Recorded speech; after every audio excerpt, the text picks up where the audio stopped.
ଜଣେ ରାଜାର ଶେଷ ସମୟ ନିକଟ ହୋଇଥାଏ। ସେ ମରିବାକୁ ଯାଉଥିଲା ଆଉ ସେତେବେଳେ ତା ତିନି ପୁଅକୁ ଖବର ମିଳିଲା ରାଜାର ଶେଷ ସମୟ ଆସିଗଲା।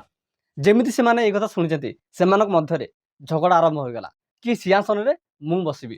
ଆଉ ଯେତେବେଳେ ରାଜା ଏଇ କଥା ଶୁଣିଲେ ତିନି ପୁଅ ମଧ୍ୟରେ ଝଗଡ଼ା ଆରମ୍ଭ ହୋଇଗଲାଣି। ତ ରାଜା ସେଇ ତିନି ଜଣଙ୍କୁ ଡାକିଲେ ଆଉ ତାଙ୍କ ଆଗରେ ଠିଆ କରିଲେ ଆଉ ଗୋଟିଏ କଥା କହିଲେ ତମ ତିନି ଜଣଙ୍କୁ ମୁଁ ଗୋଟିଏ କାମ ଦେବି, ଯଦି ଯିଏ ସେଇ କାମରେ ସଫଳ ହେବ ମୁଁ ତାକୁ ସିଂହାସନରେ ବସେଇବି। ତିନି ଜଣ ଯାକ ବହୁତ ଖୁସି ହୋଇଗଲେ ଆଉ କହିଲେ ଆଜ୍ଞା ପିତାଶ୍ରୀ ଠିକ୍ ଅଛି। ଏବେ ରାଜା ସେଇ ତିନି ଜଣଙ୍କୁ କହୁଛି ମୁଁ ତମକୁ ଗୋଟିଏ ସୁନାର କଏନ୍ ଦେବି। ସେଇ ଗୋଟିଏ ସୁନାର କଏନ୍ରେ ତମକୁ ଘର ବା ରୁମ୍ ଫୁଲ୍ କରିବାର ଅଛି, ଯେକୌଣସି ଜିନିଷରେ ହେଉ। ତ ଯିଏ ବି ସେଇ ରୁମ୍କୁ ଫୁଲ୍ କରିବ ମୁଁ ତାକୁ ସେଇ ସିଂହାସନ ଦେବି। ଗୋଟିଏ ସୁନାର କଏନ୍ ମିଳିବ ଆଉ ରୁମ୍ ଭରିବାର ଅଛି। ତ ରାଜକୁମାର ମାନେ ଚିନ୍ତାରେ ପଡ଼ିଗଲେ। ତିନି ଜଣ ଯାକକୁ କହିବା ଅନୁସାରେ ଗୋଟିଏ ଗୋଟିଏ କଏନ୍ ଦିଆଗଲା। ତା ପରଦିନ ରାଜା ତା ବଡ଼ ପୁଅର ରୁମ୍କୁ ଗଲା ଆଉ ସେ ଦେଖିଲା ରୁମ୍ ଅଳିଆ ଆବର୍ଜନା ହୋଇଛି, ତା ପୁଣି ପୁରା ଫୁଲ୍ ହୋଇନାହିଁ। ରାଜା ତା ବଡ଼ ପୁଅକୁ ପଚାରିଲା ତମର ରୁମ୍ କାହିଁକି ଫୁଲ୍ ହୋଇନାହିଁ?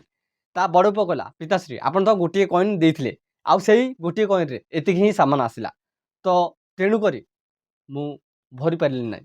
ତ ରାଜା କହିଲେ ହଉ ଠିକ୍ ଅଛି। ସେ ତାର ମଜା ପୁଅର ରୁମ୍କୁ ଗଲା ଆଉ ସେ ଦେଖିଲା ସେଇ ରୁମ୍ ବିଲକୁଲ ଖାଲି। ସେ ତା ପୁଅକୁ ପଚାରିଲା ଏହି ରୁମ୍ କ'ଣ ପାଇଁ ଖାଲି? ମୁଁ ତୁମକୁ କହିଥିଲି ଏହି ରୁମ୍କୁ ଫୁଲ୍ କରିବା ପାଇଁ। ତ ତା ମଜା ପୁଅ କହିଲା ଆପଣ ତ ଗୋଟିଏ କଏନ୍ ଦେଇଥିଲେ ଆଉ ମୁଁ ଭାବିଲି ଏହି ଗୋଟିଏ କଏନ୍ରେ କିଛି ହେବ ନାହିଁ। ଯଦି ମୁଁ ଜୁଆ ଖେଳିବି, ଜୁଆ ଖେଳରେ ମଲ୍ଟିପ୍ଲାଏ ହୋଇଥାଏ, ମାନେ ଗୋଟିଏ ବଦଳରେ ଦୁଇଟି, ଦୁଇଟି ବଦଳରେ ଚାରିଟି, ଚାରିଟି ବଦଳରେ 8ଟି। ଏହି ଲୋଭରେ ମୁଁ ପଡ଼ିଗଲି ଆଉ ମୋ ପାଖରେ ଯେଉଁ ଗୋଟିକ ଥିଲା ତାକୁ ମଧ୍ୟ ମୁଁ ହାରିଦେଲି। ଏବେ ରାଜା ଚିନ୍ତାରେ ପଡ଼ିଗଲେ। ସେ ସାନ ପୁଅର ରୁମ୍କୁ ଗଲେ ଆଉ ସେଇ ରୁମ୍ ମଧ୍ୟ ଖାଲି ଥିଲା, କିନ୍ତୁ ସେ କିଛି ଦେଖିଲେ ସେଇ ଘରର ମଝିରେ କିଛି ଫୁଲ ଥିଲା ଯାହାର ସ୍ମେଲ୍ ବହୁତ ବଢ଼ିଆ ଆସୁଥିଲା।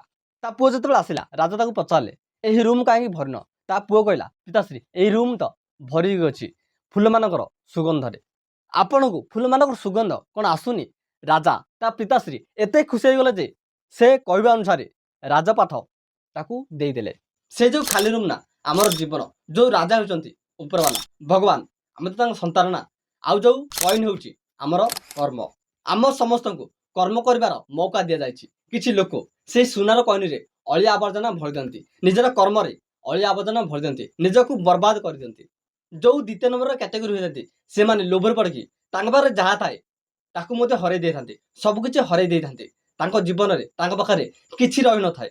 ଆଉ 3 ନମ୍ବର କ୍ୟାଟେଗୋରୀ ହୋଇଥାଏ ଯିଏ ନିଜର କର୍ମରେ ଫୁଲ କାଟି କରିଥାଏ। ସେ ତା କର୍ମରେ ଏମିତି କିଛି କରିଥାଏ ତା ଜୀବନ ସୁଗନ୍ଧିତ ହୋଇଥାଏ। ସେ ଯେଉଁଠିକି ବି ଯାଇଥାଏ ସେ ନିଜର ସୁଗନ୍ଧିତ ଛାଡ଼ିକି ଆସିଥାଏ। ଆପଣ କେଉଁ କ୍ୟାଟେଗୋରୀରେ ଆସିବାକୁ ଚାହୁଁଛନ୍ତି କମେଣ୍ଟ କରି କୁହନ୍ତୁ। ଆଇ ହୋପ୍ ଆପଣ କ୍ୟାଟେଗୋରୀ 3ରେ ଆସିବାକୁ ଚାହୁଁଛନ୍ତି। See you next video.